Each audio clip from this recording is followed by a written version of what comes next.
এটা হলো সোমবারের গল্প। সোমবার দিন আমার শাশুড়ি মা বললেন যে সম্পূর্ণ নিরামিষ রান্নাবান্না হবে।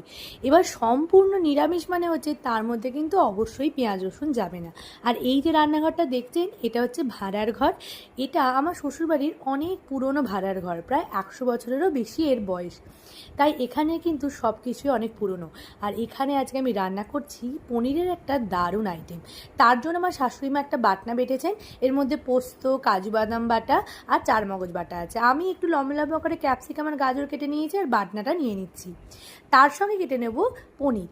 নমস্কার, আমি সায়ন্তনী। আজকে ব্যাঙ্গালোর থেকে নয়, এখন আমি বর্ধমান থেকে চলে এলাম তোমাদের সঙ্গে একটা খুব ভালো রেসিপি শেয়ার করতে। এই রেসিপিটা কিছুটা আমি শাশুড়িমার কাছ থেকে শিখেছি আর কিছুটা আমার সংযোজন।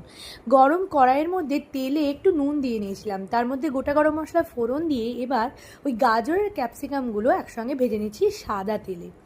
তারপরে একটা পাত্রের মধ্যে আমি এখানে গ্লাস নিয়েছি, 1 কাপ দুধ, তার মধ্যে দিয়ে নিয়েছি 2 চামচ ধনে গুঁড়ো, একটু চিনি দিয়ে একটু ভালো করে ঘেটে আর একটু অল্প নুন দিয়েছি, দিয়ে একটু ভালো করে একটা এরকম স্লারি মতো বানিয়ে নিয়েছি।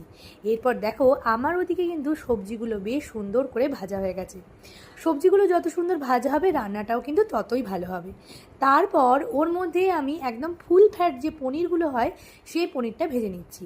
জানো তো এটা রেড কাউয়ের পনির, আর রেড কাউয়ের যে কারখানাটা সেটা কিন্তু আমাদের বাড়ির একদম কাছে।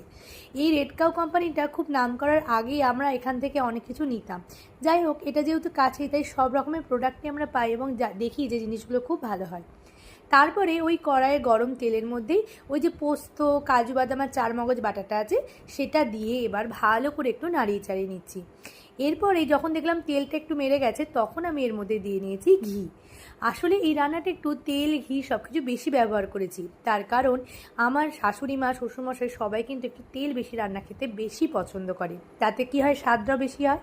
এরপরে যখন দেখলাম মশলাটা বেশ কষে গেছে তখন আমার শাশুড়ি মা 2 চামচ ভাজা জিরে গুঁড়ো, 1 চামচ নুন আর 1 চামচ চিনি দিয়ে দিলেন। উড়ন্তভাবে এসে পড়ছে, কারণ এগুলো কোনোভাবেই কড়ার সঙ্গে টাচ করা যাবে না। তারপরে এখানে দিয়ে নিয়েছি ওই যে দুধটা, দিয়ে আবার ভালো করে নাড়াচাড়া করে যখন দেখলাম মশলা থেকে তেল ছেড়ে আসছে তখন কয়েকটা কাঁচা লঙ্কা দিয়ে আবার একটু ভালো করে নাড়িয়ে নিয়েছি। বেশি ঝাল দেবো না বলেই কাঁচা লঙ্কাটা এই সময় দিয়েছিলাম। তারপরে ওই যে ভাজা সবজিগুলো সেগুলো দিয়ে আবার একটু ভালো করে কষিয়ে নিচ্ছি। এরপরে বাটনা ধোয়া যে জল, সেই জলটা দিয়ে পোস্তর এই যে গ্রেভিটা আছে সেটা ভালো করে একটু রান্না করে নেব। তারপরে যখন দেখবো উপর থেকে জলটা ভেসে আসছে তখন পনিরগুলো দিয়ে ভালো করে এর মধ্যে আমার শাশুড়ি মা দিলেন একটু গরম মশলা গুঁড়ো, ব্যাস আর কিছুই লাগবে না।